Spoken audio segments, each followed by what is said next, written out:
It's day 4 for the Democrat convention, and that means Kamala Harris, the last to deliver the keynote address. We're looking at the incumbent Vice President of the United States of America, but are we also looking at the future President of the USA? Because now against Donald Trump is not Joe Biden. He's already spoken. So has Hillary Clinton, Bill Clinton and Barack Obama and Michelle Obama, former President and First Lady. Now coming in is Kamala Harris. So the one you're looking at will be accepting the official nomination from taking over from Joe Biden.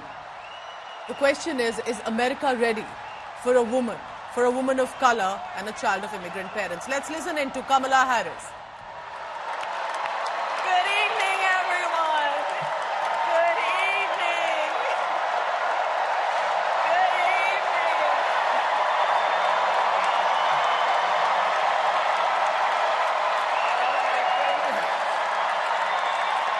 Good evening, everyone. Good evening. Good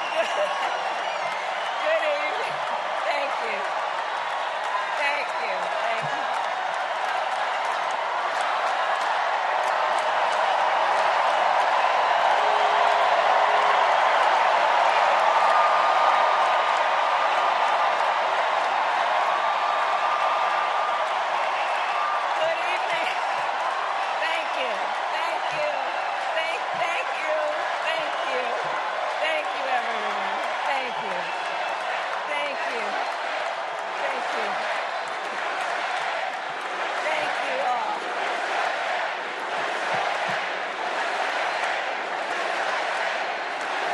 Thank you all. Okay, we gotta get to some business. We gotta get to some business. Okay, thank you all. Okay. Thank you, thank you, thank you, thank you, thank you, thank you, thank you, please, thank you, please, thank you so very much. Thank you, everyone. Thank you, everyone. Thank you. Okay, let's get to business. Let's get to business. All right. So let me start by thanking my most incredible husband, Doug, for being an incredible partner to me, an incredible father to Cole and Ella, and happy anniversary, Dougie. I love you so very much. To our President Joe Biden,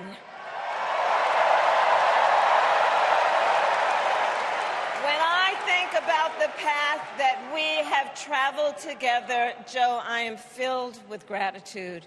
Your record is extraordinary, as history will show, and your character is inspiring. And Doug and I love you and Jill and are forever thankful to you both.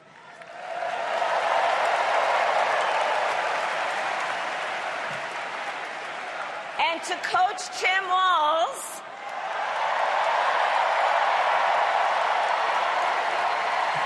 you are going to be an incredible vice president.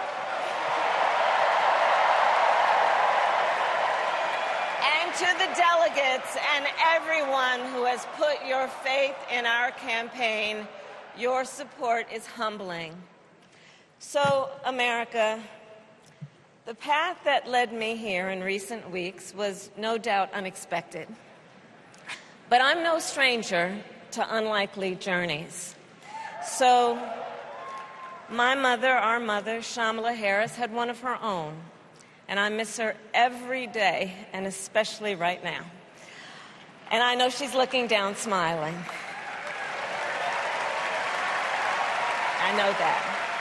So my mother was 19 when she crossed the world alone, traveling from India to California with an unshakable dream to be the scientist who would cure breast cancer. When she finished school, she was supposed to return home to a traditional arranged marriage. But as fate would have it, she met my father, Donald Harris, a student from Jamaica.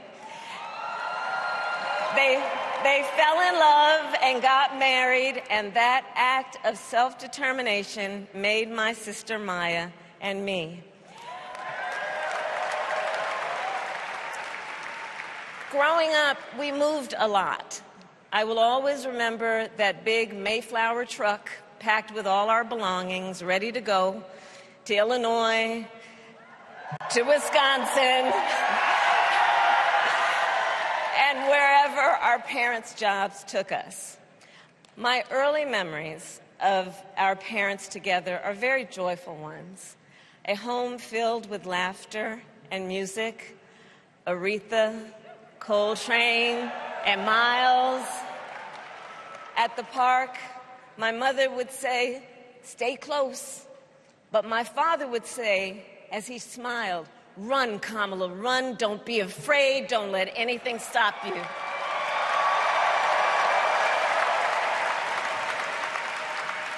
From my earliest years, he taught me to be fearless. But the harmony between my parents did not last. When I was in elementary school, they split up. And it was mostly my mother who raised us. Before she could finally afford to buy a home, she rented a small apartment in the East Bay. In the Bay, you either live in the hills or the flatlands. We lived in the flats. A beautiful working-class neighborhood of firefighters, nurses, and construction workers, all who tended their lawns with pride. My mother, she worked long hours, and like many working parents, she leaned on a trusted circle to help raise us. Mrs. Shelton, who ran the daycare below us and became a second mother. Uncle Sherman, Aunt Mary, Uncle Freddie, Auntie Chris. None of them family by blood, and all of them family by love.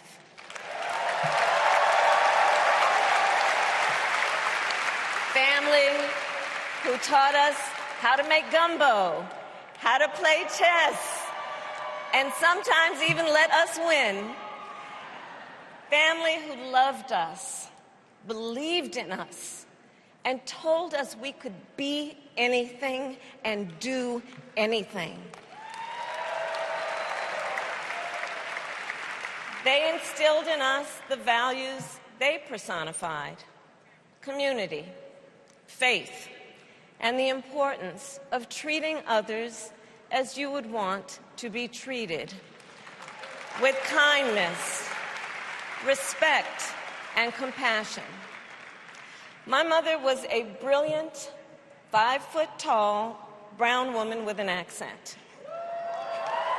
And as the eldest child,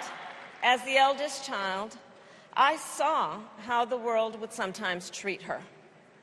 But my mother never lost her cool. She was tough, courageous, a trailblazer in the fight for women's health, and she taught Maya and me a lesson that Michelle mentioned the other night. She taught us to never complain about injustice, but do something about it. Do something about it.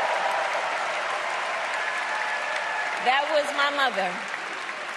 And she taught us, and she also taught us, and never do anything half-assed. And that is a direct quote. A direct quote. I grew up immersed in the ideals of the civil rights movement. My parents had met at a civil rights gathering, and they made sure that we learned about civil rights leaders, including the lawyers like Thurgood Marshall and Constance Baker Motley, those who battled in the courtroom to make real the promise of America. So at a young age, I decided I wanted to do that work. I wanted to be a lawyer. And when it came time to choose the type of law I would pursue, I reflected on a pivotal moment in my life. You see, when I was in high school, I started to notice something about my best friend, Wanda. She was sad at school, and there were times she didn't want to go home. So one day I asked if everything was all right, and she confided in me that she was being sexually abused by her stepfather. And I immediately told her she had to come stay with us, and she did. This is one of the reasons I became a prosecutor, to protect people like Wanda, because I believe everyone has a right to safety, to dignity, and to justice.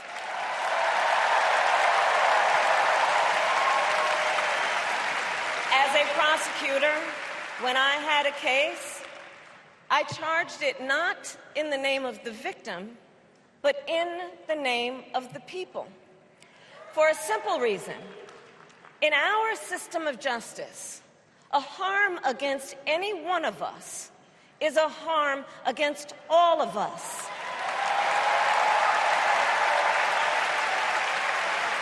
And I would often explain this to console survivors of crime, to remind them no one should be made to fight alone. We are all in this together. And every day, in the courtroom, I stood proudly before a judge, and I said 5 words: Kamala Harris for the people.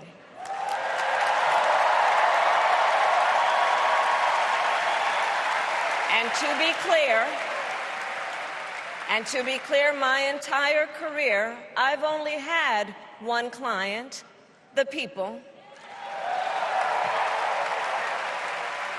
And so, on behalf of the people, on behalf of every American, regardless of party, race, gender, or the language your grandmother speaks, on behalf of my mother and everyone who has ever set out on their own unlikely journey, on behalf of Americans like the people I grew up with, people who work hard, chase their dreams, and look out for one another, on behalf of everyone whose story could only be written in the greatest nation on earth, I accept your nomination to be President of the United States of America.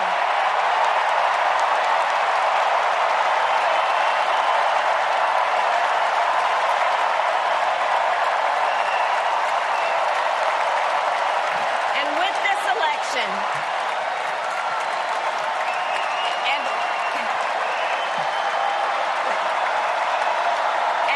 this election,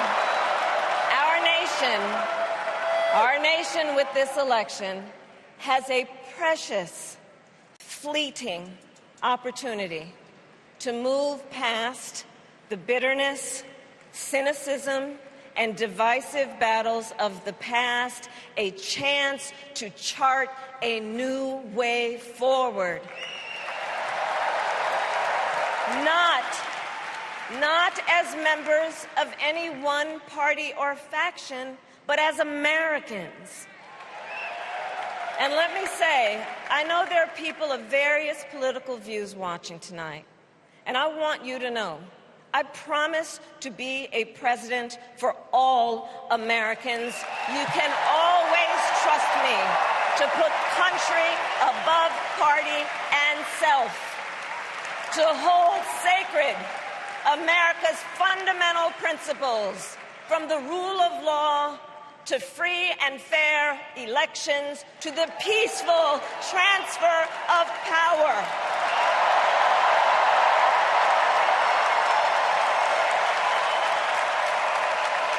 I will be a president who unites us around our highest aspirations, a president who leads and listens, who is realistic, practical, and has common sense, and always fights for the American people. From the courthouse to the White House, that has been my life's work. As a young courtroom prosecutor in Oakland, California, I stood up for women and children against predators who abuse them. As Attorney General of California, I took on the big banks, delivered $20 billion for middle-class families who faced foreclosure, and helped pass a homeowner Bill of Rights, one of the first of its kind in the nation. I stood up for veterans and students being scammed by big for-profit colleges, for workers who are being cheated out of their wages, the wages they were due, for seniors facing elder abuse. I fought against the cartels who traffic in guns and drugs and human beings, who threaten the security of our border and the safety of our communities. And I will tell you, these fights were not easy. And neither were the elections that put me in those offices. We were underestimated at practically every turn. But we never gave up, because the future is always worth fighting for. And that's the fight we are in right now, a fight for America's future.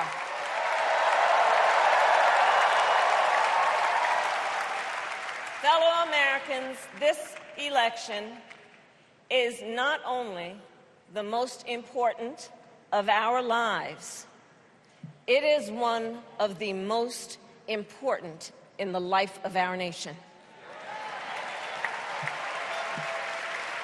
In many ways, Donald Trump is an unserious man. But the consequences of putting Donald Trump back in the White House are extremely serious. Consider not only the chaos and calamity when he was in office, but also the gravity of what has happened since he lost the last election. Donald Trump tried to throw away your votes. When he failed, he sent an armed mob to the United States Capitol, where they assaulted law enforcement officers. When politicians in his own party begged him to call off the mob and send help, he did the opposite. He fanned the flames.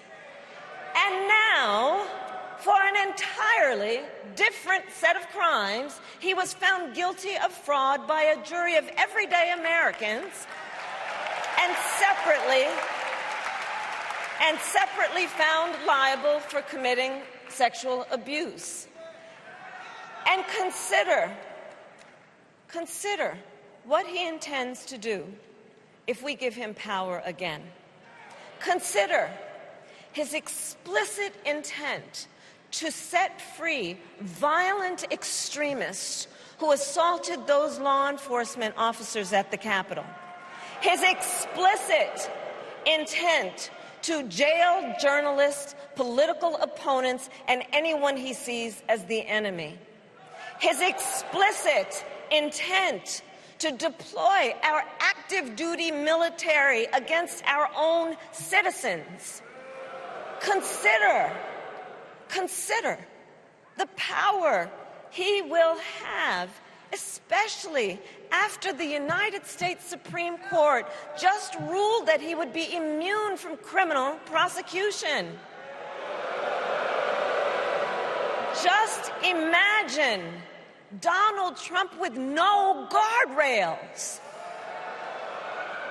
and how he would use the immense powers of the presidency of the United States, not to improve your life, not to strengthen our national security, but to serve the only client he has ever had, himself.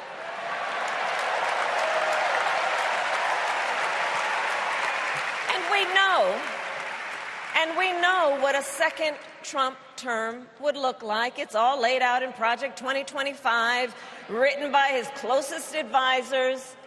And its sum total is to pull our country back to the past.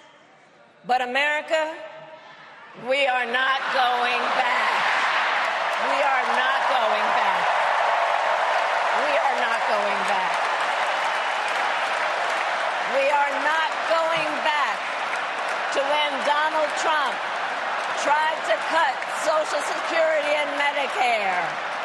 We are not going back to when he tried to get rid of the Affordable Care Act, when insurance companies could deny people with pre-existing conditions.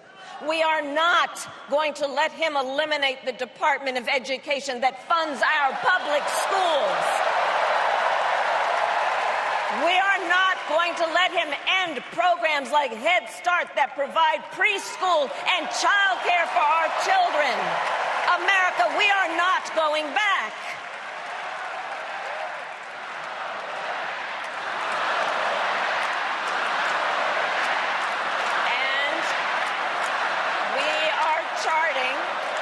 And we are charting a new way forward.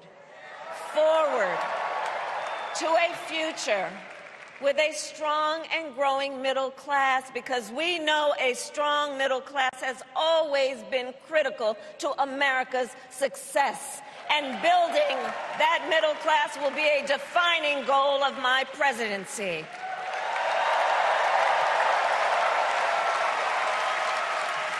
And I'll tell you, this is personal for me. The middle class is where I come from. My mother kept a strict budget. We lived within our means, yet we wanted for little. And she expected us to make the most of the opportunities that were available to us and to be grateful for them. Because, as she taught us, opportunity is not available to everyone. That's why we will create what I call an opportunity economy, an opportunity economy where everyone has the chance to compete and a chance to succeed. Whether you live in a rural area, small town, or big city.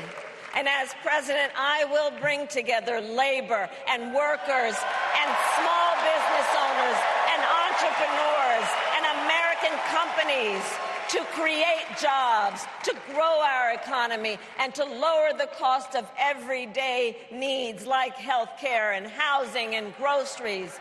We will provide access to capital for small business owners and entrepreneurs and founders. And we will end America's housing shortage and protect Social Security and Medicare. Now compare that to Donald Trump, because I think everyone here knows he doesn't actually fight for the middle class. He doesn't actually fight for the middle class. Instead, he fights for himself and his billionaire friends. And he will give them another round of tax breaks that will add up to $5 trillion to the national debt. And all the while, he intends to enact what in effect is a national sales tax, call it a Trump tax, that would raise prices on middle-class families by almost $4,000 a year. Well, instead of a Trump tax hike, we will pass a middle-class tax cut that will benefit more than 100 million Americans.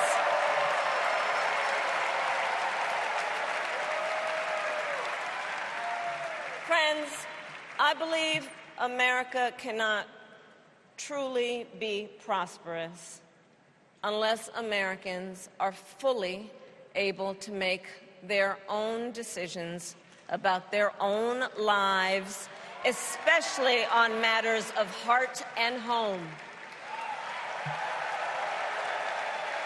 But tonight, in America, too many women are not able to make those decisions. And let's be clear about how we got here. Donald Trump handpicked members of the United States Supreme Court to take away reproductive freedom. And now he brags about it. In his words, quote, "I did it and I'm proud to have done it," end quote. Well, I'll tell you, over the past 2 years, I've traveled across our country, and women have told me their stories. Husbands and fathers have shared theirs. Stories of women miscarrying in a parking lot, developing sepsis, losing the ability to ever again have children, all because doctors are afraid they may go to jail for caring for their patients. Couples just trying to grow their family, cut off in the middle of IVF treatments. Children who have survived sexual assault, potentially being forced to carry a pregnancy to term. This is what's happening in our country because of Donald Trump. And understand, he is not done. As a part of his agenda, he and his allies would limit access to birth control, ban medication abortion, and enact a nationwide abortion ban with or without Congress. And get this, he plans to create a national anti-abortion coordinator and force states to report on women's miscarriages and abortions. Simply put, they are out of their minds.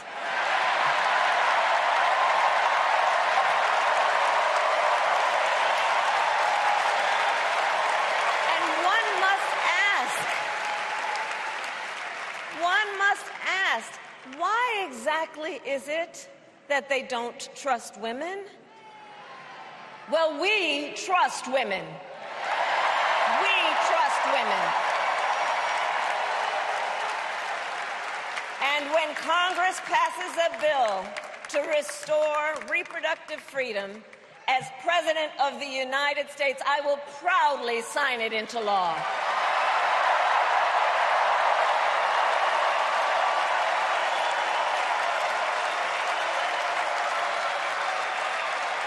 In this election, many other fundamental freedoms are at stake. The freedom to live safe from gun violence in our schools, communities, and places of worship. The freedom to love who you love openly and with pride. The freedom to breathe clean air and drink clean water and live free from the pollution that fuels the climate crisis. And the freedom that unlocks all the others, the freedom to vote. With this election, we finally have the opportunity to pass the John Lewis Voting Rights Act and the Freedom to Vote Act.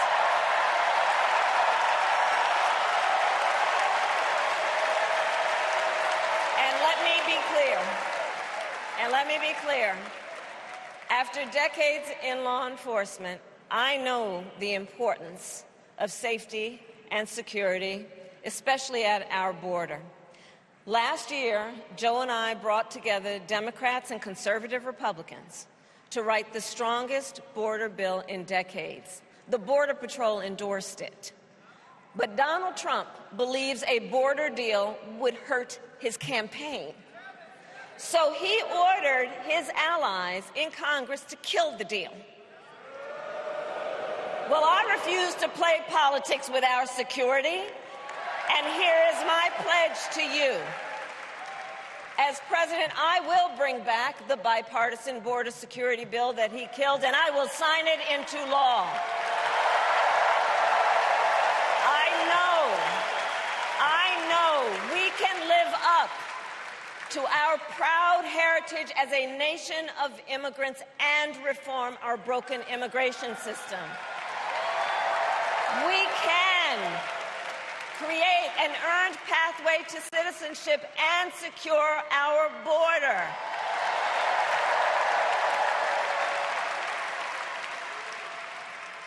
And America, we must also be steadfast in advancing our security and values abroad. As Vice President, I have confronted threats to our security, negotiated with foreign leaders, strengthened our alliances, and engaged with our brave troops overseas. As Commander-in-Chief, I will ensure America always has the strongest, most lethal fighting force in the world, and I will fulfill our sacred obligation to care for our troops and their families, and I will always honor and never disparage their service and their sacrifice.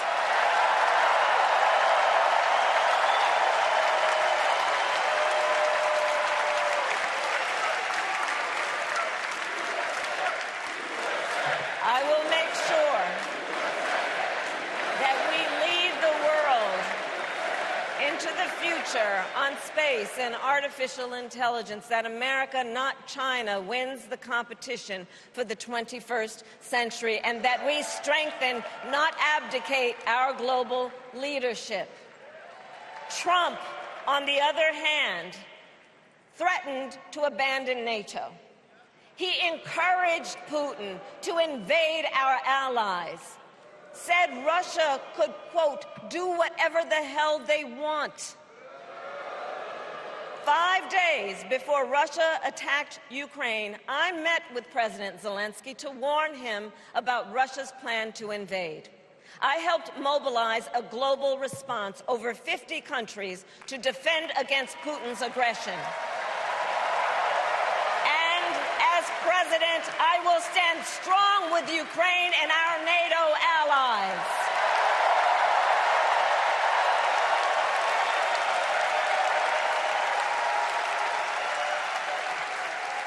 With respect to the war in Gaza, President Biden and I are working around the clock, because now is the time to get a hostage deal and a ceasefire deal done.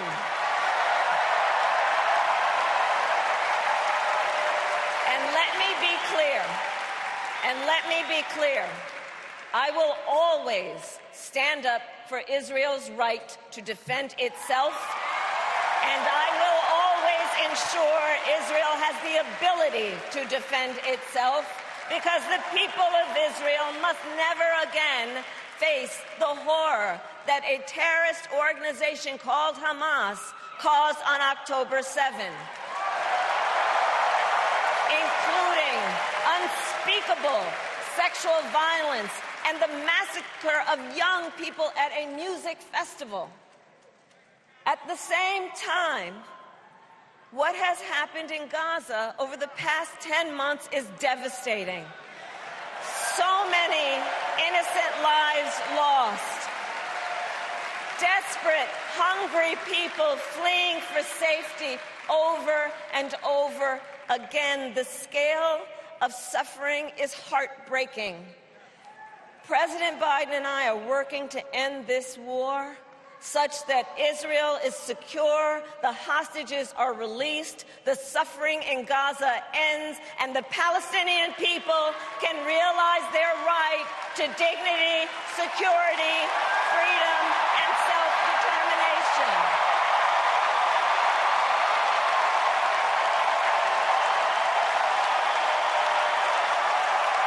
And know this, I will never hesitate to take whatever action is necessary to defend our forces and our interests against Iran and Iran-backed terrorists. I will not cozy up to tyrants and dictators like Kim Jong-un, who are rooting for Trump,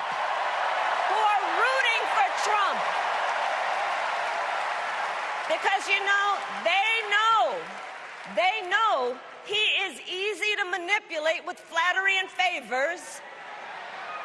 They know Trump won't hold autocrats accountable because he wants to be an autocrat himself.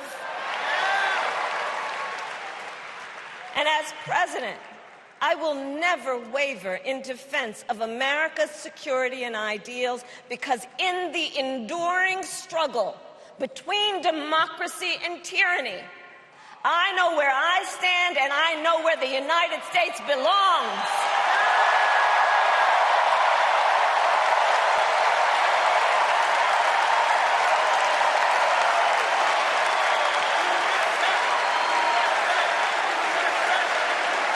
So fellow Americans, I love our country with all my heart. Everywhere I go, in everyone I meet, I see a nation that is ready to move forward, ready for the next step in the incredible journey that is America. I see an America where we hold fast to the fearless belief that built our nation and inspired the world, that here, in this country, anything is possible, that nothing is out of reach. An America where we care for one another, look out for one another, and recognize that we have so much more in common than what separates us.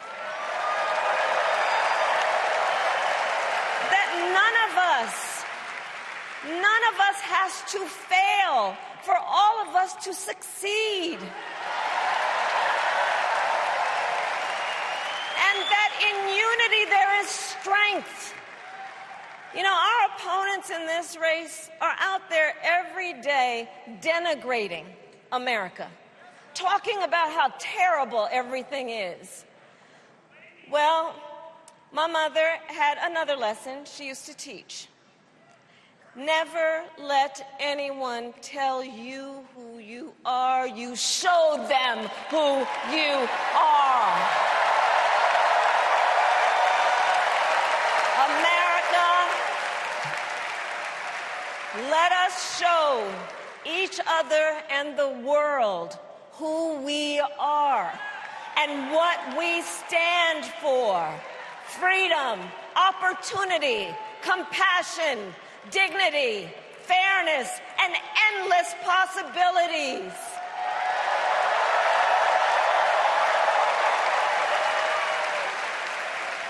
We are the heirs to the greatest democracy in the history of the world.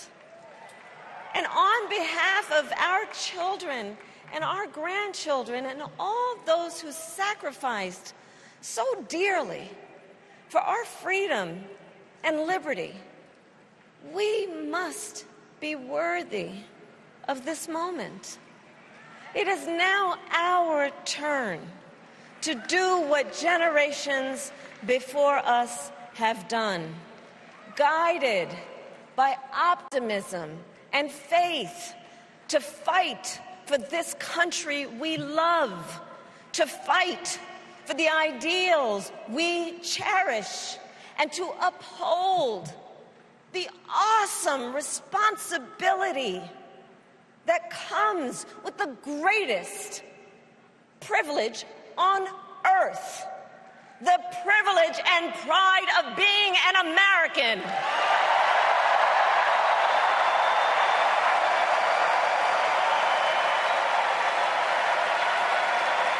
So let's get out there, let's fight for it, let's get out there, let's vote for it, and together let us write the next great chapter in the most extraordinary story ever told.